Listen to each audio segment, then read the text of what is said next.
Hello दोस्तों, आप सबका स्वागत है स्टोरी अड्डा में। आज हम रब ने बना दी जोड़ी का तीसरा भाग लेकर आ गए हैं। और अभी तक इस स्टोरी में हम सब ने देखा है कि रक्षा को रुद्राक्ष उन गुंडों से बचाता है और उन दोनों को अपने साथ अपने महल में ले जाता है और वहाँ उसकी दादी माँ उस रक्षा का इलाज करती हैं। अब आगे रुद्राक्ष रक्षा का रोता देख खुद भी इमोशनल हो गया था। उसने जब रक्षा के गाल को छुआ तो देखा कि रक्षा का बदन तो तपते लोहे की तरह गर्म हो रखा था। इन्हें तो बहुत तेज बुखार है, रुद्राक्ष ने रक्षा के गाल को छूते हुए कहा। रक्षा को रुद्राक्ष के हाथ की ठंडक अच्छी लग रही थी। उसने दोनों हाथ से रुद्राक्ष के हाथ को पकड़ लिया और अपनी गाल उस पर सहलाने लगी। रुद्राक्ष को तो मानो एक पल के लिए सांसें सीने में ही अटक गई हों। उसके हाथ छुड़ाने की कोशिश की तो रक्षा ने अपनी पकड़ और मजबूत कर ली। अरे, हम छुड़ाने की कोशिश कर रहे हैं और इन्होंने और कसकर पकड़ लिया जैसे इनका ही खिलौना हो। रुद्राक्ष ने रक्षा को देखते हुए सोचा। माँ प्लीज मत जाओ, मेरी माँ को रक्षा ने नींद में बड़बड़ाते हुए कहा। रक्षा वो सपने में देख रही थी जब उसकी माँ की मौत हुई थी और उन्हें अंतिम संस्कार के लिए ले जा रहे थे। रुद्राक्ष ने अपना दूसरा हाथ रक्षा के माथे पर रख दिया और उसे सहलाने लगा। शांत हो जाओ, माँ यही है तुम्हारे पास, सो जाओ आराम से। रुद्राक्ष ने अपना हाथ रक्षा के माथे से हटाकर उसके कंधे को थपथपाते हुए कहा। कुछ ही देर में रक्षा शांत हो गई और फिर गहरी नींद में सो गई। रक्षा की पकड़ रुद्राक्ष के हाथ पर अब ढीली पड़ गई थी। रुद्राक्ष ने हल्के से अपना हाथ रक्षा के हाथों से निकाल लिया। इस वक्त तो महल में कोई जग भी नहीं था। सब खाना खाकर सो गए होंगे और नौकर भी चले गए होंगे। जितना मुझे लगता है ये खंजर के बात के कारण हुआ है। मुझे इन्हें जड़ी बूटियों का काढ़ा बनाकर पिलाना होगा, रुद्राक्ष ने रक्षा को देखते हुए कहा। रुद्राक्ष ने रक्षा के बदन को वही रखे मखमल के कंबल से ढक दिया। रुद्राक्ष खुद उसी कमरे में गया जहाँ से दादी जड़ी बूटियों को पीस कर रक्षा के लिए लेप बनाकर लाई थी। उसने 2-3 जड़ी बूटियों को लिया और पत्थर पर उसे पीस कर एक मिट्टी के छोटे मटके में डाला और रसोई घर में ले जाकर उसमें थोड़ा पानी मिलाकर सीधा कोडलों पर रख दिया। और इस वक्त पूरे महल में शांति छाई हुई थी। बस लालटेन और दियों की हल्की रोशनी से सब धुंधला सा दिख रहा था। महल के अंदर तो कोई नहीं था, लेकिन बाहर सख्त पहरा लगा हुआ था। रुद्राक्ष ने देखा कि पानी में कुछ उबाल सा आ गया। उसने एक कटोरी में काढ़ा डाल लिया जिसमें उसके हाथ भी थोड़े जल गए। आह, ये काफ़ी गर्म है, रुद्राक्ष ने अपने हाथ जल्दी से पानी में डालते हुए कहा। थोड़ी देर बाद रुद्राक्ष कटोरी लेकर रक्षा के कमरे में चला गया। उसने कटोरी साथ वाली टेबल पर रख दी और रक्षा के पास बैठ गया। इन्हें तो बहुत पसीना आया हुआ है, हे शिव जी, इनकी हालत तो और बिगड़ती जा रही है। उसने रुद्राक्ष ने रक्षा की हालत को देखते हुए कहा। रक्षा कंबल की गर्मी की वजह से पसीने से लथपथ थी। गर्मी से उसका हाल बेहाल था। रुद्राक्ष ने जल्दी से उसके ऊपर से कंबल हटाया और हाथ में पंखी लेकर उसे हवा करने लगा। रक्षा को हवा लगते ही अच्छा महसूस होने लगा था।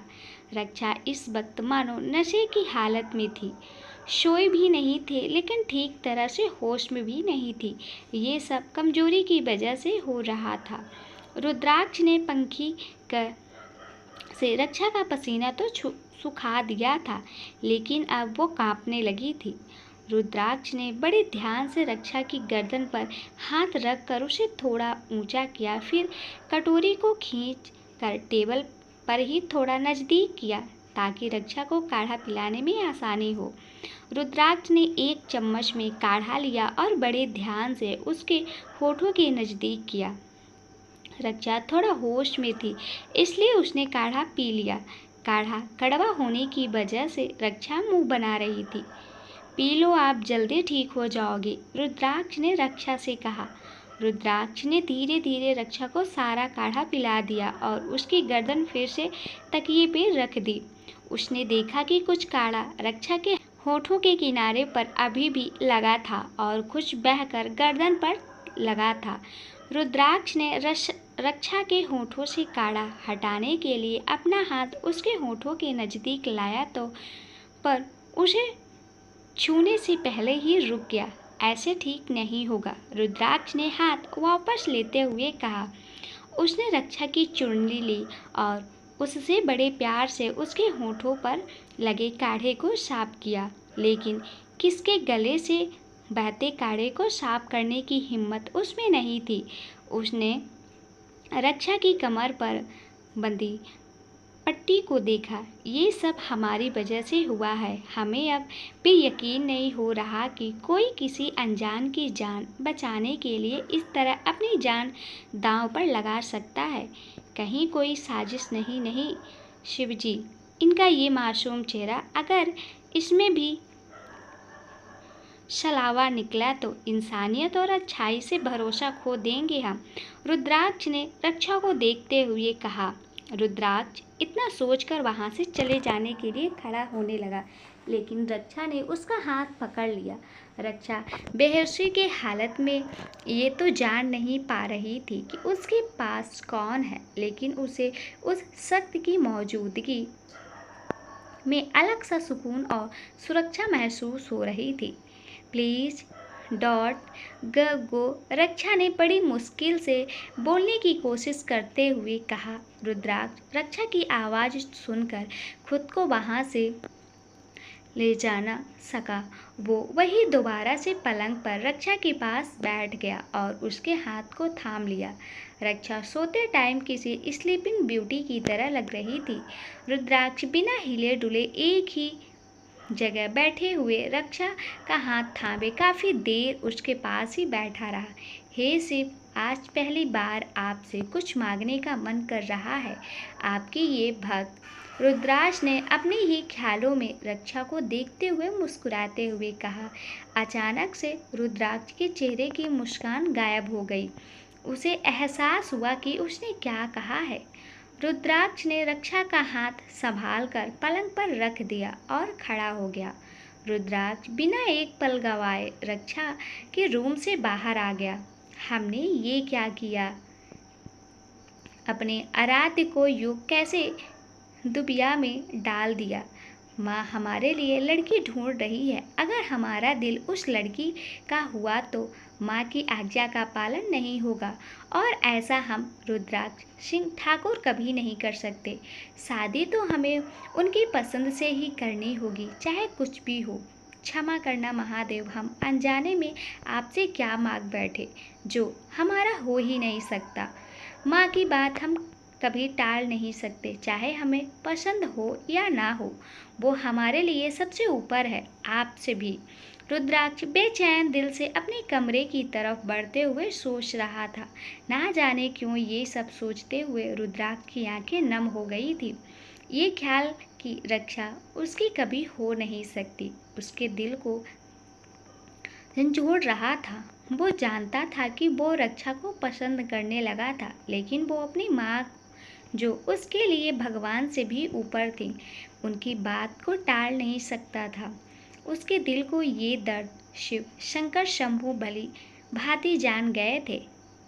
रुद्राक्ष को पता नहीं था कि जो उसने महादेव से मांगा वो तो खुद उनकी ही मर्जी थी। रक्षा और रुद्राक्ष की जोड़ी खुद शिव की बनाई हुई थी। उन दोनों को मिलाने के लिए ही तो शिव खुद रक्षा को इतनी दूर जयपुर खींच लाए थे। आगे की स्टोरी जानने के लिए जुड़े रहिए हमारे साथ। अगली सुबह के साथ ही ठाकुर महल के हर तरफ चहल पहल थी। महल को दुल्हन की तरह सजाया जा रहा था। हर तरफ नौकर भागे भागे काम कर रहे थे। अरे ओ छोरे, ठीक से कर, और हाँ, वो गुलाब के फूल हटा, जरा सा को गेंदे के फूल पसंद है वो लगा, जल्दी जल्दी हाथ चलाओ, मालिक किसी भी वक्त आ सकते हैं। सोहन जी ने सजावट करते हुए एक लड़के से कहा। जी जी मालिक, लड़के ने सर झुकाए जवाब दिया। ठाकुर खानदान के मंजीर होने की वजह से सोहन जी की इजाज़त भी गांव वाले ठाकुरों के जितने ही करते थे। अरे जल्दी करो, जल्दी हाथ चलाओ, सोहन जी ने गोल घुमाते हुए सब नौकरों के लिए कहा। आज ठाकुर हवेली के बड़े ठाकुर यशवंत सिंह ठाकुर रुद्राक्ष के पिता वापस लौट रहे थे। रानी रजिया आंगन में अपनी सास रुद्राक्ष की दादी के साथ बैठी थी। मासा, हमने पंडित जी को बुलवा लिया है, अब वही इस गुंथी को सिल जाएंगे कि क्या मेरा शक सही है या बस मेरे मन का वहम है कि वो लड़की रक्षा ही रुद्राक्ष का रक्षा कवच है। रानी रजिया अपनी सास को देखते हुए कहती हैं, बिदनी सा, अगर तो ये हमारा वहम हुआ तो ठीक, लेकिन अगर वो लड़की सच में वही लड़की हुई तो हमें उसकी शादी जल्द से जल्द रुद्राक्ष से करवानी होगी। दादी ने रुद्राक्ष की माँ रजिया जी को देखते हुए कहा। दोनों को ही बड़े ठाकुर साहब से ज़्यादा तो पंडित जी के आने का इंतजार बेसब्री से था। रक्षा के रूम में रक्षा अब तक बिस्तर पर लेटी हुई थी। उसकी अंगुलियों की हलचल से लग रहा था कि उसे होश आ रहा था।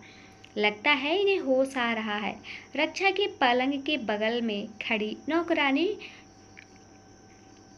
सोनम से कहती है, जो कब से उसके होश में आने का इंतजार कर रही थी। सोनम जल्दी से रक्षा के पास आकर खड़ी हो जाती है। रक्षा, आर यू ओके? सोनम रक्षा से पूछती है। रक्षा बड़ी मुश्किल से आंखें खोलती है। उसने पहले थोड़ी देर शांत को देखा और फिर सोनम की तरफ जो ठीक उसके सामने ही बैठी थी। सोनम, रक्षा ने धीमी आवाज में कहा। रक्षा, तू ठीक है ना? अब कैसा फील हो रहा है? सोनम ने रक्षा को पूछा। मैं ठीक हूँ, मुझे बैठने हैं, जरा मदद करेगी? रक्षा ने सोनम से कहा। हाँ, 1 मिनट, सोनम ने खड़े होते हुए कहा। उसने एक हाथ में रक्षा का हाथ पकड़ा और दूसरा हाथ रक्षा की गर्दन पर रखा। रक्षा को रात की बीती बातें याद आने लगी थी, क्योंकि रुद्राक्ष ने भी रक्षा को काढ़ा पिलाते उसकी गर्दन को ऐसे ही संभाल रखा था। सोनम ने बड़ी सावधानी से रक्षा की चोट को ध्यान रखते हुए उसे बिठाया। नौकरानियां ने तकिया ठीक करते हुए रक्षा की पीठ को उस पर लगा दिए ताकि वो आराम से कंफर्टेबली बैठ सके। आराम से, सोनम ने रक्षा के पेट को देखते हुए कहा, जहां पट्टी बंधी हुई थी। अब तो काफ़ी ठीक लग रही है, कल तो बुरी हालत थी। सोनम ने रक्षा का एक हाथ अपने हाथों में पकड़ते हुए कहा। हाँ, आज मैं ठीक हूँ, सब उस काढ़े का कमाल था। रक्षा ने सोनम को देखते हुए कहा। काढ़ा? कौन सा काढ़ा?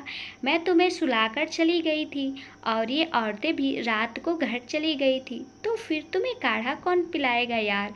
सोनम ने कन्फ्यूज चेहरे से पूछा। रक्षा ने टेबल की तरफ मुड़कर देखा तो काढ़े की कटोरी वही रखी थी। ये देख, कटोरी यही है। तुम लोगों ने नहीं, किसी और ने रात को मेरा ख्याल रखा था। रात को तुम्हारे जाने के बाद मुझे काफ़ी तेज बुखार हो गया था। कोई आया था मुझे देखने, जिससे ये काढ़ा दिया था। रक्षा ने सोनम को देखते हुए कहा। तूने चेहरा नहीं देखा क्या, जिसने सही टाइम पर आके ये दवाई दी और आज तो बिल्कुल ठीक लग रही है? सोनम ने मुस्कुराहट के साथ कहा। अरे नहीं देखा यार, कमजोरी और बुखार से आंखें खोल नहीं पा रही थी, मैं तो कैसे देखती? रक्षा ने उदास चेहरे के साथ कहा। जी, ठाकुर महल में काढ़ा बनाना तो 2 ही लोगों को आता है, क्योंकि वही सही मात्रा में जड़ी बूटियों का इस्तेमाल जानते हैं और इलाज भी पूरे गांव का वही करते हैं। पास खड़ी नौकरानी कहती है। कौन, बताओ? सोनम ने उस नौकरानी की तरफ मुड़ते हुए पूछा। जी, बड़ी रानी सा, जिन्होंने कल इनका इलाज किया था। और नौकरानी इतना ही बोल पाई थी कि सोनम बीच में ही बोल पड़ी। हाँ, वही होंगी। उन्होंने ही तुझे काढ़ा दिया होगा और वो रात को हमारे जाने के बाद यहाँ आई होंगी। सोनम ने रक्षा की ओर मुड़ते हुए कहा। नहीं, वो औरत हो ही नहीं थी। रक्षा ने मन में सोचते हुए खुद से कहा। अरे क्या हुआ, क्या सोच रही है? अब तो उन्हें थैंक्स बोल देना। सोनम ने रक्षा से कहा। नहीं, कुछ नहीं। और दूसरा कौन जानता है? रक्षा ने पूछा। जी, छोटे ठाकुर साहब, नौकरानी ने जवाब दिया। रक्षा का दिल में जो शक था वो हकीकत बन गया। उसे लगा ही था कि दूसरा इंसान जो काढ़ा बना सकता था वो रुद्राक्ष होगा, और यही सच था। उसे तो रात की बातें सोचकर पेट में कुछ कुछ महसूस होने लगा था। वो चाहे आंखें नहीं खोल पा रही थी, पर उसे सब याद था। रुद्राक्ष ने किस तरह उसका हाथ थाम रखा था, किस तरह बड़े प्यार से उसने उसकी गर्दन को छुआ था। ये सोचते हुए उसे उसकी गर्दन पर रुद्राक्ष के छूने का एहसास हो रहा था। ओ, मतलब रात को छोटे ठाकुर थे यहाँ? सोनम ने रक्षा को छेड़ते हुए कहा। तो चुप कर, मैं उनको काढ़े के लिए शुक्रिया बोल दूंगी।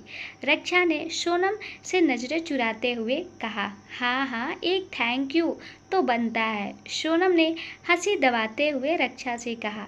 बहुत हुआ, अब मुझे नहाना है, फिर पूजा भी करनी है। रक्षा ने सोनम से कहा और धीरे धीरे खिसक कर पलंग से नीचे उतर गई। नहीं, तू ऐसे नहीं नहा सकती। चोट में पानी चला गया तो वैसे भी वो छोटी मोटी खरोच नहीं, पूरा का पूरा रामपुरी घुसा दिया था उन्होंने। सोनम ने डरावना सा मुंह बनाते हुए कहा। हाँ, तू ठीक बोल रही है। चल, मैं ध्यान रखूंगी। थोड़ा स्पॉन्ज बाथ ही ले लूं, पहन, पूजा करनी है और ये मेरी मदद कर देगी। रक्षा ने सोनम से नौकरानी की तरफ इशारा करते हुए कहा। ठीक है, बट ध्यान से, ओके?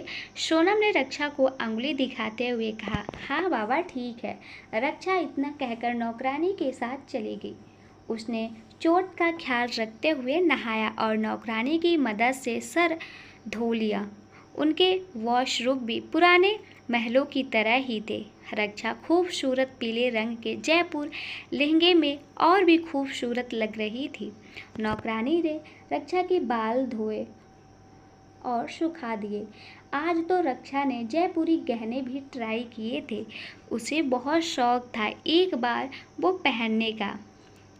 आपका बहुत बहुत धन्यवाद। मैं आपको ये गहने बाद में लौटा दूंगी। सबको इन गहनों में देखा तो मेरा भी मन कर रहा था। रक्षा ने नौकरानी से खुश होते हुए कहा। मुझसे ज़्यादा तो ये थारे पर अच्छे लग रहे हैं छोरी। नौकरानी ने रक्षा को कंगन पहनाते हुए कहा। रक्षा इन गहनों में और भी खूबसूरत लग रही थी। हाथ में चूड़ियाँ, गले में हार और मांग टीका तो उसकी खूबसूरती पर चार चांद लगा रहा था। आज पहली बार किसी ने उसे सजाया था। यहाँ बिल्कुल रानी जैसी खातिर हो रही थी उसकी। वो अपनी रोज की बोरिंग नौकरी जैसी जिंदगी को यहाँ बिल्कुल भूल ही गई थी। सुनिए, यहाँ कहीं शिव मंदिर होगा, मुझे पूजा करनी है। रक्षा ने नौकरानी से पूछा।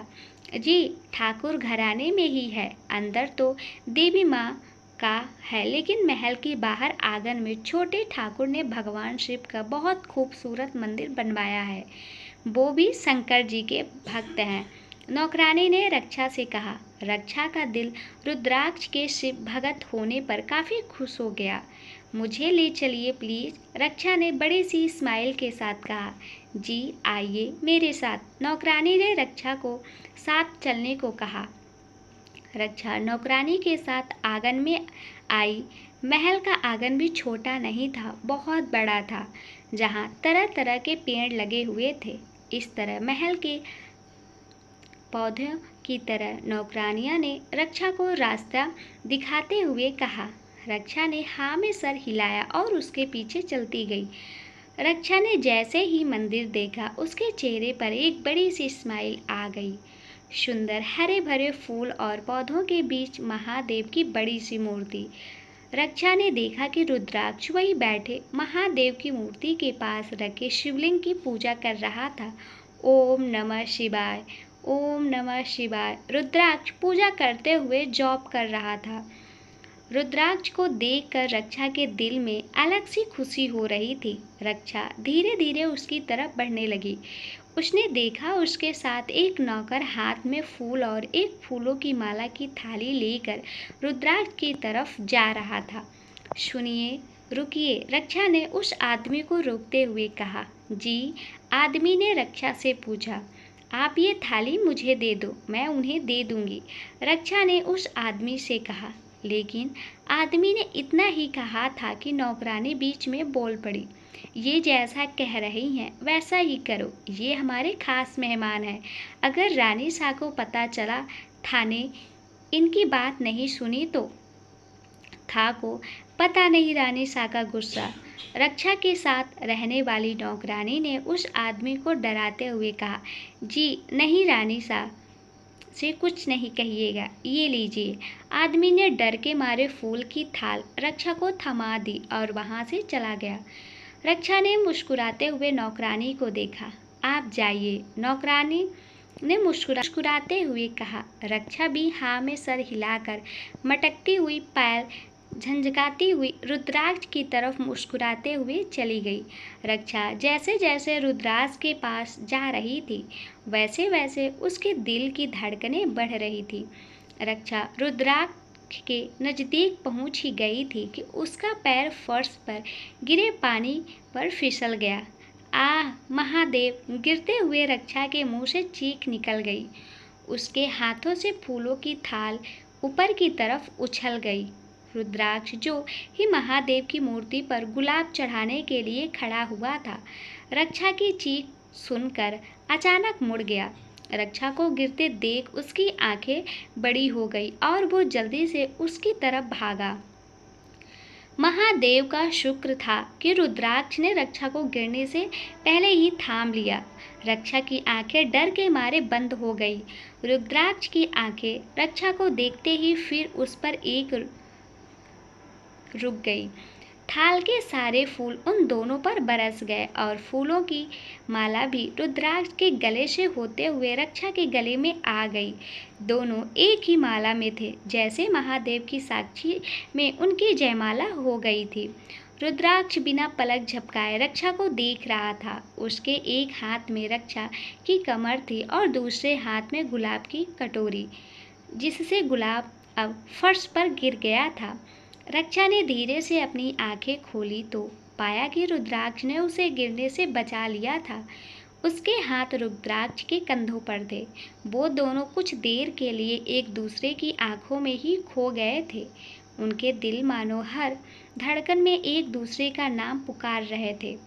दोनों की आंखें एक दूसरे से कुछ कहना चाह रही थी, जो जुबान चाहकर भी बयां नहीं कर पा रहा था। रुद्राक्ष की नजरें रक्षा की आंखों से होते हुए उसकी नाक और फिर रक्षा के ओंठों पर आ रुकी। रक्षा ने जब रुद्राक्ष की नजरों को देखा तो उसके पास ही अटक गई।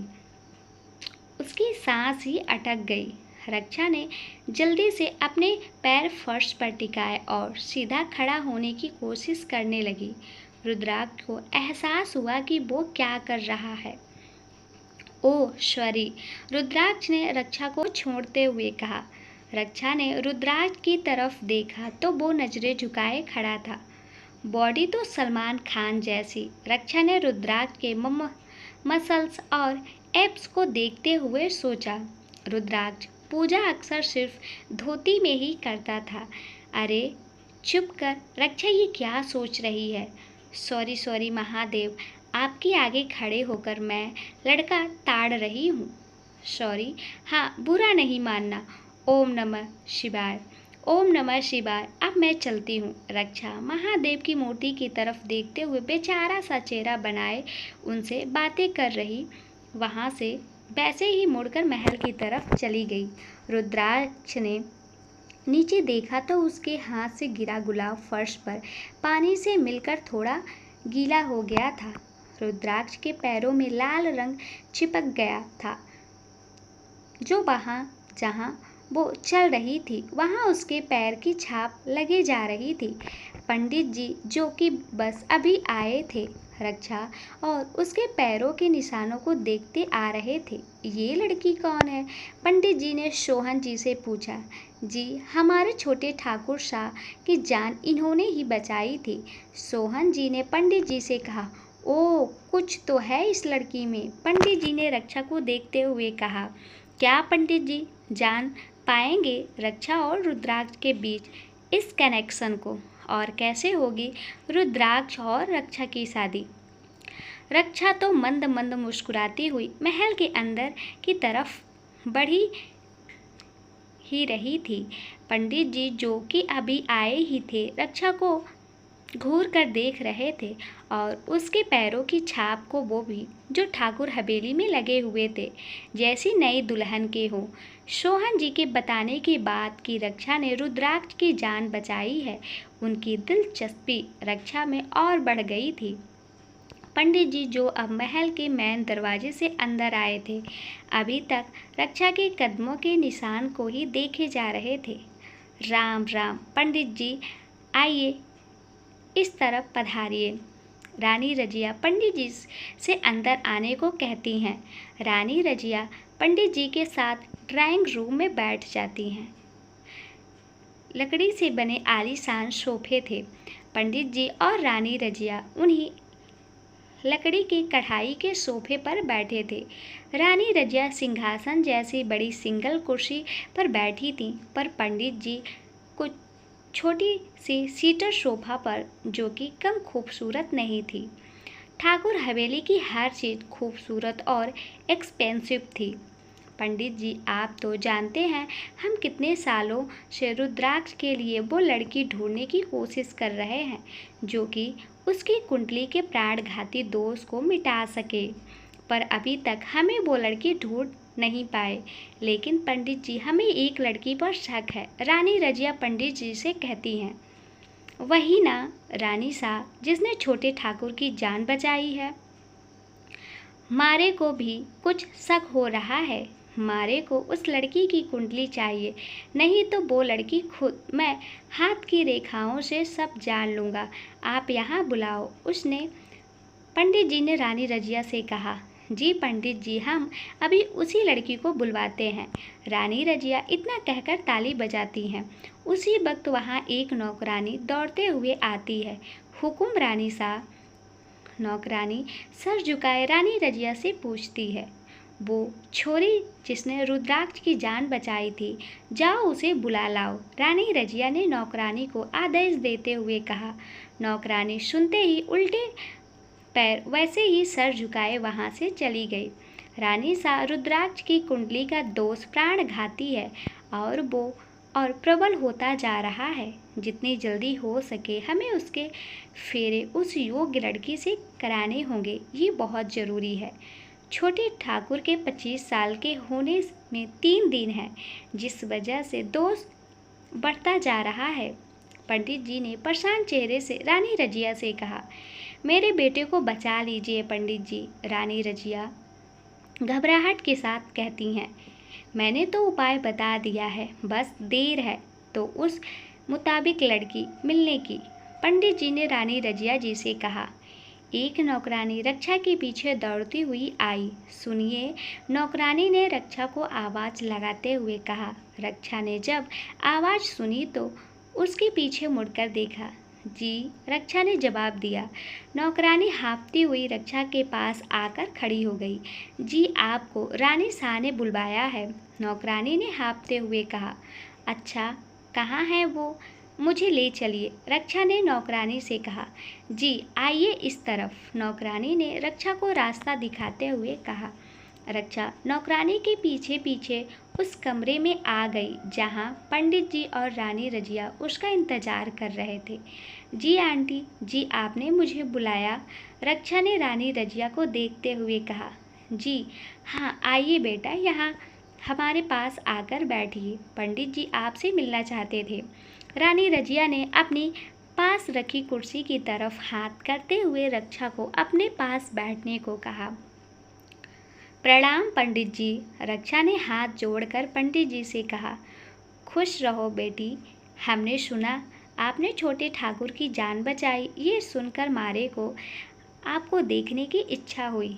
पंडित जी रक्षा को देखते हुए कहा। ये तो मेरा फर्ज था पंडित जी, उन्होंने भी हमारी जान बचाई थी। उन गुंडों से हमें बचाकर रक्षा ने पंडित जी के सामने बैठते हुए कहा। अच्छा बेटी, मेरे पास तुम्हारे लिए कुछ है। तुम्हें चोट आई है ना? पंडित जी ने अपनी पोटली में कुछ ढूंढते हुए कहा। रक्षा बड़े जोर से पंडित जी को देख रही थी कि वो आखिर उसे क्या देना चाहते थे। हाँ, मिल गई। ये लो बेटा, ये बैद्यनाथ महादेव का प्रसाद है। मैं उनके दर्शन के बाद सीधा यहाँ आया हूँ, तो बेटा महादेव रक्षा करेंगे। पंडित जी ने रक्षा की तरफ प्रसाद की पोटली करते हुए कहा। महादेव का नाम सुनकर तो रक्षा बहुत खुश हो गई थी और उसमें भी ज़्यादा ये सोचकर खुशी हो रही थी कि एक ज्योतिर्लिंग का प्रसाद उसे नसीब हो रहा था। रक्षा ने तुरंत हाथ आगे बढ़ाए। रक्षा के हाथ उठते ही पंडित जी उसकी हथेली ध्यान से देखने लगे। क्या हुआ पंडित जी, प्रसाद दीजिए ना? रक्षा ने पंडित जी को कंफ्यूज के साथ देखते हुए कहा। हाँ हाँ बेटा, ये लो। पंडित जी ने रक्षा के हाथ में प्रसाद देते हुए कहा। रानी रजिया पंडित जी को एकटक देखे जा रही थी। वो बेसब्री से पंडित जी के जवाब का इंतजार कर रही थी। धन्यवाद पंडित जी, हर हर महादेव। रक्षा ने पंडित जी से कहा और प्रसाद को माथे से लगाया। पंडित जी ने अपना चेहरा रानी रजिया की तरफ घुमाया। रानी रजिया तो उन्हें ही देखे जा रही थी। पंडित जी का चेहरा, जो कि अभी एक एक्सप्रेशन लेस था, अचानक मुस्कुरा उठा और उन्होंने हाँ में सर हिलाकर रानी रजिया को जवाब दिया। रानी रजिया को सांस को अभी तक गले में ही अटकी थी। उन्होंने उसे मुंह से थोड़ा और एक चैन की सांस ली। शुक्र है महादेव का, अब जल्द से जल्द इस छोरी से हमें रुद्राक्ष की शादी करवानी होगी। रानी रजिया ने रक्षा को देखते हुए कहा, जो अभी प्रसाद को घूरे जा रही थी। रानी रजिया ने जैसे ही कुछ कहने के लिए होंठ हिलाए, इतने में एक नौकर दौड़ते हुए कमरे में आया। क्षमा रानी सा, वो राजा सा पधार रहे हैं। वो महल के बहुत करीब आ पहुंच गए हैं। बड़ी रानी सा आपको पूजा की थाल के साथ बुला रही हैं। नौकर ने सर झुकाए रानी रजिया से कहता है। ठीक है, हम आ रहे हैं। चलिए पंडित जी, तुम भी आओ। बेटा तुम भी देख लो राजमहल की रीति। रानी रजिया ने पंडित जी और रक्षा को देखते हुए कहा। इतना कहकर रानी रजिया जल्दी से बाहर की तरफ बढ़ने लगी। उन्हें देखकर रक्षा और पंडित जी भी उनके पीछे पीछे बाहर चले गए। रानी सा और पंडित जी और रानी रजिया जल्दी से बाहर चले गए, लेकिन रक्षा सोनम के लिए रुक गई। जब उसने सीढ़ियों से उसे उतरते हुए देखा, सोनम भागती हुई रक्षा के पास आई। तू कहाँ थी कब से? चल पहले बाहर चल, लोग पटाखे जला रहे हैं, चल देखते हैं। सोनम ने रक्षा से कहा। अरे नहीं नहीं, ये कोई पटाखों की आवाज़ नहीं है, ये तो हमारे आदमी राजा साहब के आने की खुशी में बंदूकें चला रहे हैं। रक्षा पीछे खड़ी नौकरानी ने उनकी बातें सुनकर हंसते हुए कहा। क्या बंदूक? I mean gun? सोनम ने कुछ डरी हुई आवाज़ों में कहा। चल देखे तो सही। रक्षा ने सोनम का हाथ पकड़कर उसे बाहर ले जाते हुए कहा। बहन मुझे नहीं जाना, अभी तक तो मेरी शादी भी नहीं हुई है, कुंवारी मर जाऊंगी अगर गोली मुझे लग गई तो। बहन कुछ तो तरस कर, एक चूमी तक नहीं मिली है मुझे, ऐसे जन्म वेस्ट हो जाएगा मेरा। सोनम रक्षा से अपना हाथ रक्षा के हाथ से छुड़ाते हुए रोने वाली आवाज़ में कहती है, ड्रामा बंद कर, कुछ नहीं होगा। बाहर और भी लोग हैं, उन्हें तो लगी नहीं अभी तक। रक्षा ने सोनम को खींचते हुए कहा। जैसे कैसे रक्षा सोनम को खींचते हुए बाहर ले आई। गेट से महल के दरवाजे तक रास्ते के दोनों तरफ आदमी बंदूकें आसमान की तरफ चला रहे थे। बीच बीच में औरतें खड़ी थीं जो राजा साहब पर फूल बरसा रही थीं। बंदूकों की आवाज़ से महल की दीवारें दहल उठी थीं। पूरे रास्ते पर फूल बिछे हुए थे जिन पर यशवंत सिंह ठाकुर बड़े रौब के साथ चलते हुए आ रहे थे, एक हाथ से अपनी काली घनी मूंछों की ताव देते हुए दूसरे हाथ में लंबी बंदूक लिए। आधे रास्ते में रानी रजिया पूजा की थाल लिए खड़ी थी। पधारो राजा साहब, आपका घना स्वागत है। रानी रजिया ने यशवंत शाह की आरती करते हुए कहा। राजा शाह तो अपनी रानी शाह को देखकर काफ़ी खुश लग रहे थे। राजा शाह की जय, रानी शाह की जय। सभी खड़े लोग ठाकुर ठाकुराइन की जयकारे लगाने लगे। रानी रजिया पीछे हट गई और रुद्राक्ष हाथ जोड़ पीछे से आगे आया। प्रणाम बाबा शाह, रुद्राक्ष ने अपने पिता को हाथ जोड़कर कहा और उनके पैर छूने को झुक गया। राजा शाह ने रुद्राक्ष के कंधे पकड़कर उसे उठने को कहा। उठो बेटा, अपने बाबा शाह के गले नहीं लगोगे, ठाकुर जी ने रुद्राक्ष को उठाते हुए कहा।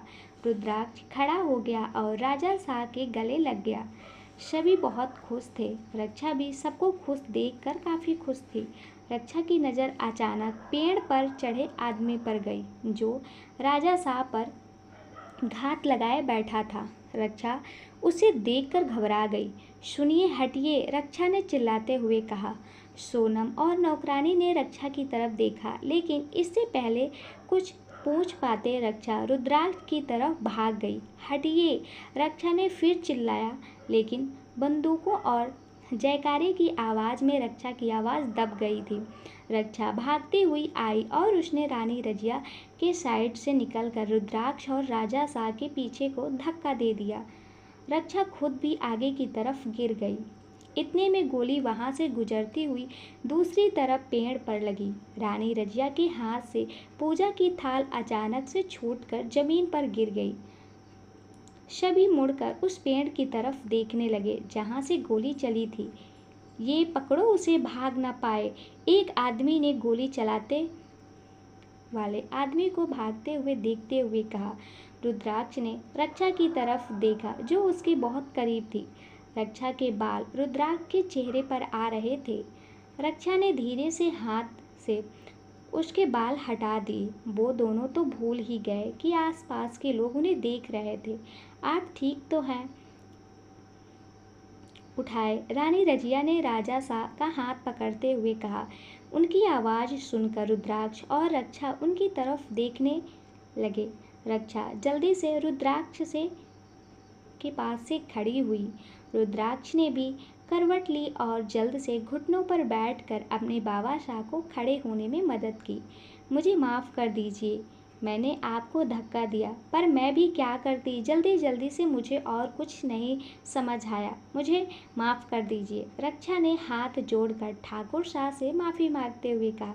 कोई बात नहीं बेटा, आपने तो हमारी जान बचाई है, आपका धन्यवाद, ठाकुर शाह ने एक मुस्कुराहट के साथ कहा। नहीं नहीं, आप मुझसे बड़े हैं, आप धन्यवाद मत कहिए, रक्षा ने हाथ जोड़ते हुए कहा।